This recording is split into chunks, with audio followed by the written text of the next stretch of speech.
My son tried to sell my house while I was in the hospital, so I made him homeless. My name is Beatrice June Washington, and at 75 years old, I learned the hard way that sometimes the people closest to you are the ones most willing to steal everything you have worked for. When I went into the hospital for what was supposed to be routine surgery, my son Damon saw it as the perfect opportunity to sell my house and keep the money for himself. But he underestimated this old woman and the legal protections I had put in place to prevent exactly this kind of betrayal. I had owned my house in Atlanta for 38 years, having bought it with my late husband Walter in 1987 when we were both working good jobs and could finally afford to move out of the small apartment where we had started our marriage. Walter worked for the Postal Service for 32 years, while I spent 28 years as a social worker helping families navigate difficult situations. The combination of our steady incomes and careful saving allowed us to pay off our mortgage early and build equity in our home. When Walter died from a heart attack in 2012, I was devastated, but I was also grateful that we had been smart about our finances. The house was completely paid off, and Walter's life insurance provided me with enough money to live comfortably in retirement. My house was a modest three-bedroom ranch-style home with a large backyard and mature oak trees, but its location in a rapidly gentrifying neighborhood meant that its value had increased dramatically over the years. By 2023, my house was worth over $300,000, making it by far my most valuable asset. I had one son, Damon, who was 48 years old and worked sporadically as a construction contractor. Damon had always struggled with money management and had a gambling problem that had cost him jobs, relationships, and financial stability. Over the years, I had bailed Damon out of financial trouble, multiple times paying off his credit card debts, covering his rent when he was unemployed, and even lending him money to start his own construction business, which failed within 2 years. Damon was married to a woman named Keisha, who encouraged his worst financial habits and constantly pressured him to ask me for more money. Keisha had expensive tastes and wanted to live a lifestyle that Damon could not afford. She was always buying designer clothes, taking luxury vacations, and hosting expensive parties, while Damon struggled to pay their basic bills. Keisha also resented the fact that I owned my house outright, while she and Damon were renting a small apartment, and constantly worried about making their monthly payments. Takesha had suggested multiple times that Damon should ask me to sell my house and give them the money so they could buy their own home. But I refused because I needed the security of owning my home and because I did not trust Damon and Keisha to use the money responsibly. In early 2024, I began experiencing chest pains and shortness of breath. My doctor recommended heart surgery to replace a damaged valve. The surgery was scheduled for March 15th and was expected to be routine with a recovery period of 4 to 6 weeks because I would be in the hospital for several days and then confined to bed rest at home. I asked Damon to help me with some practical arrangements. I gave Damon temporary access to my checking account so he could pay my utilities and other bills while I was recovering. I also gave him a key to my house so he could check on things and collect my mail. What I did not give Damon was any authority over my property or any legal power to make decisions about my house. I had specifically consulted with my attorney, James Morrison, before the surgery to make sure that all my legal documents were in order and that no one could take advantage of my temporary incapacitation. James had advised me to execute a limited power of attorney that would allow Damon to pay bills and handle routine matters, but would specifically exclude any authority over real estate transactions. The power of attorney document clearly stated that Damon could not sell, transfer, or mortgage my property under any circumstances. I also made sure that my will was updated and properly filed with the court to prevent any disputes about my intentions. The surgery went well, and I was expected to make a full recovery, but the anesthesia and pain medications left me groggy and disoriented for several days. During this time, Damon visited me daily in the hospital, appearing concerned and supportive. He brought me flowers, asked about my comfort, and assured me that he was taking good care of everything at home. What I did not know was that while I was sedated and vulnerable, Damon was already implementing a plan to steal my house. On the second day after my surgery, while I was still heavily medicated, Damon brought a notary to my hospital room, claiming that I needed to sign some routine paperwork related to my medical care. The notary was a woman named Sandra Phillips who appeared professional and legitimate. She explained that the documents were standard forms required by the hospital for patients having major surgery. In my confused state, I signed the papers without reading them carefully, trusting that Damon was looking out for my best interests. What I had actually signed was a revised power of attorney document, giving Damon full authority over all my assets, including my house. Damon had paid Sandra Phillips $500 to notarize the fraudulent document and to backdates it to make it appear that I had signed it before entering the hospital. With a fake power of attorney in hand, Damon immediately began the process of selling my house. He contacted a real estate agent named Michelle Torres, who specialized in quick sales, and told her that his elderly mother had decided to sell her house to pay for her medical care.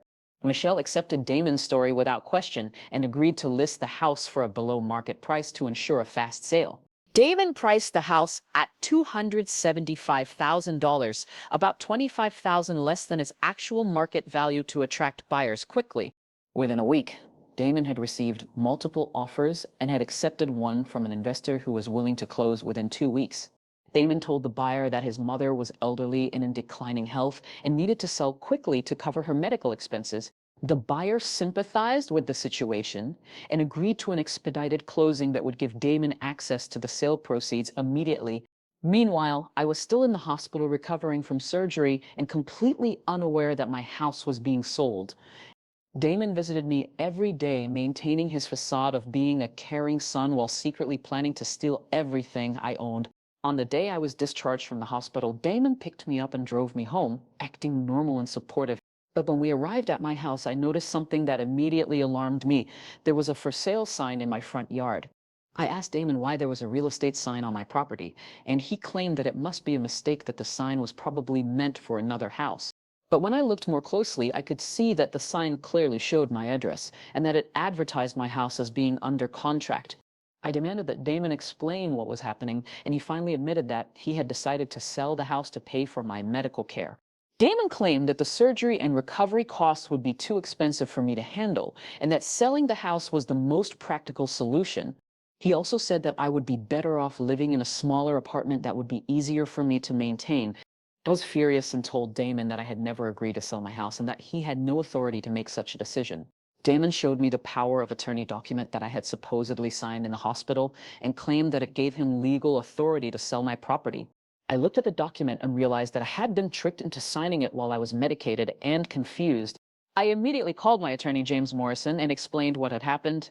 James was outraged and told me that even if I had signed a legitimate power of attorney, it would not have given Damon authority to sell my house without my explicit consent. James also pointed out that the timing of the document was suspicious and that Damon's actions appeared to constitute fraud. James advised me to immediately revoke any power of attorney that Damon claimed to have and to take legal action to stop the sale of my house. The time was critical because the closing was scheduled for the following week. James filed an emergency injunction to halt the sale and demanded that all parties provide documentation proving that I had legitimately authorized the transaction. The court hearing was scheduled for 2 days later, giving us very little time to prepare our case. James subpoenaed the hospital records to prove that I had been heavily medicated when I supposedly signed the power of attorney. He also arranged for the notary Sandra Phillips to be questioned under oath about the circumstances of the document signing.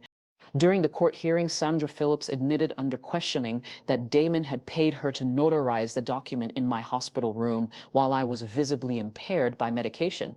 She also revealed that Damon had specifically instructed her not to verify that I understood what I was signing because he claimed I was becoming confused due to my age. The real estate agent Michelle Torres testified that Damon had told her I was selling due to declining mental health and financial desperation. But the medical records showed that I was mentally competent and that my surgery costs were fully covered by insurance. The judge was clearly disturbed by the evidence of fraud and immediately granted the injunction stopping the sale. The judge also ordered an investigation into Damon's actions and referred the case to the district attorney for possible criminal prosecution. Within a week, Damon was arrested and charged with elder abuse, fraud, attempted theft, and conspiracy. Sandra Phillips was charged with notary fraud and accepting bribes. Michelle Torres was investigated but not charged because she had acted in good faith based on Damon's lies. The real estate sale was permanently canceled and the buyers received their earnest money back. But I wanted Damon to face more serious consequences than just criminal charges.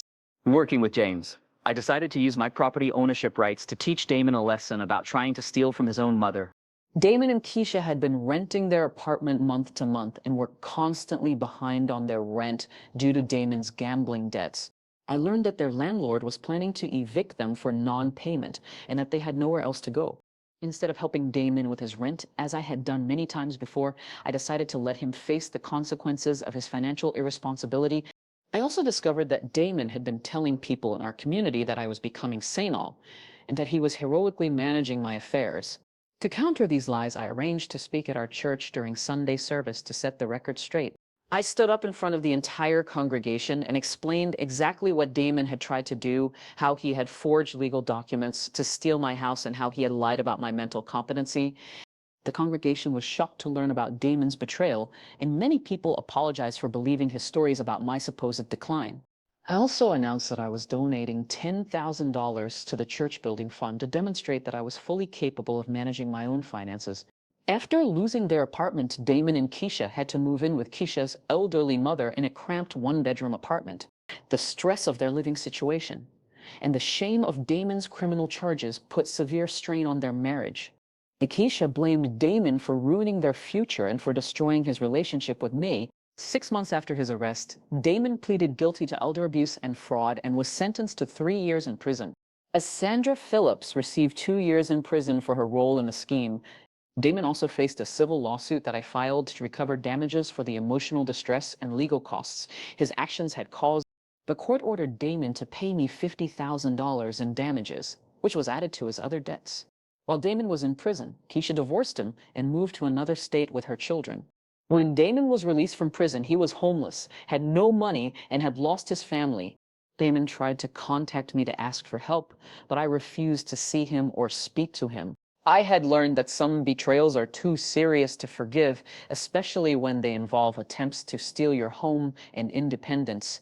My experience with Damon's fraud attempt led me to become an advocate for elderly homeowners who face pressure from family members to sell their property. I spoke at senior centers about the importance of protecting property rights and maintaining control over real estate decisions. I also worked with legal aid organizations to help other elderly people who had been victimized by family members trying to steal their homes. My story became an example of how elderly property owners can protect themselves from relatives who view their real estate as an inheritance. They can claim, I proved that being hospitalized does not make someone vulnerable to property theft if they have taken proper legal precautions. Beatrice June Washington demonstrated that family members who try to steal elderly relatives' homes face serious criminal and civil consequences. My house remained my sanctuary and my security for the rest of my life. I lived there independently for 6 more years before peacefully passing away at age 81.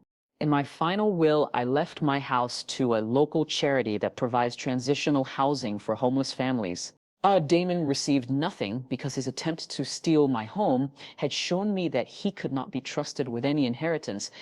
My story became a reminder that home ownership is one of the most important forms of financial security for elderly people, and that protecting property rights requires vigilance, even against family members. The house that Damon tried to steal became a symbol of independence and security for other elderly homeowners who refused to be victimized by greedy relatives.